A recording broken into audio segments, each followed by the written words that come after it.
کسبی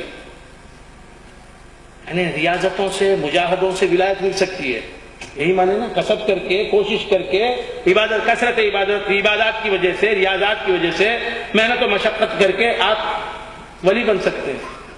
تو کتنے صالحین ہیں جو ولی نہیں بنے؟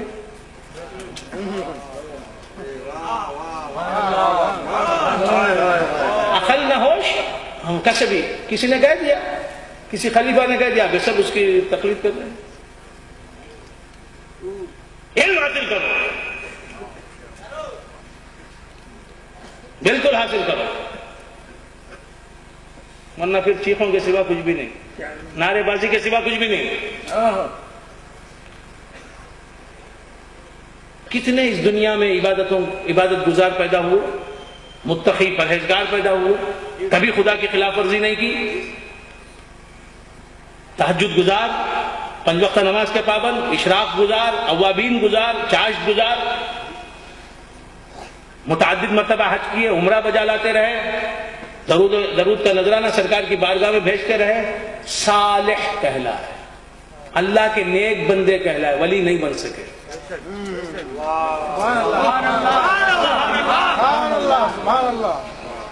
تو معلوم یہ ہوا کہ ولایت کسبی نہیں ہے، سیکھو سمجھو، اور کسبی نہیں ہے، اس کی جو وجہ بتا رہا ہوں اس پر غور کرو۔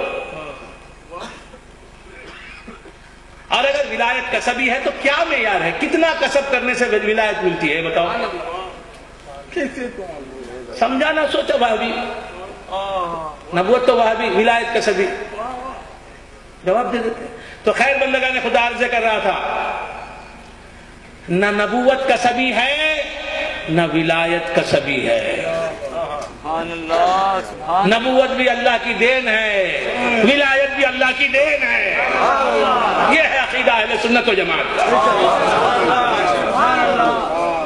ہاں، اکثر اعمال صالحہ ذریعہ بنتے ہیں ولی بننے کا۔ اکثر ایسا ہوتا ہے کہ ولی بننے والا نیک اعمال بھی کرتا ہے، پھر اس کے بعد ولی بنتا ہے۔ سبحان اللہ۔ اچھا، ایک بات عرض کرتا ہوں، ایک بات، اگر ولایت کسبی ہے، اگر مجاہدوں، ریاضتوں، نمازوں، روزوں، زکاتوں، حج اور عمرہ اور تسبیح و تحلیل و تمجید و تقدیس اور نیکیوں سے حاصل ہونے والی چیز ہے، کسب سے حاصل ہونے والی چیز ہے، تو عبداللہ عراق کا نام چین ڈاکو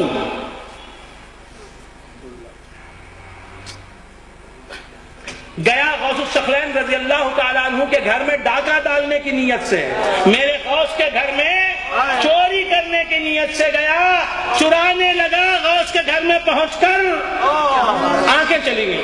سبحان اللہ، سبحان اللہ۔ غوث کے گھر میں چرا رہا ہے، نہ اس کے نام اعمال میں نمازیں لکھی ہوئی ہیں، نہ روزے لکھے ہوئے ہیں، نہ زکاتیں ہیں، نہ حج ہے، نہ عمرہ ہے۔ کیا بات۔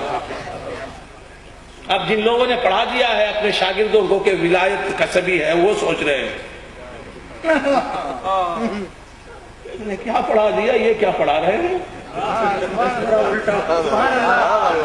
اب یہ کیلکولیشن ذہن میں چل رہا ہے۔ تو کیا عرض کر رہا تھا؟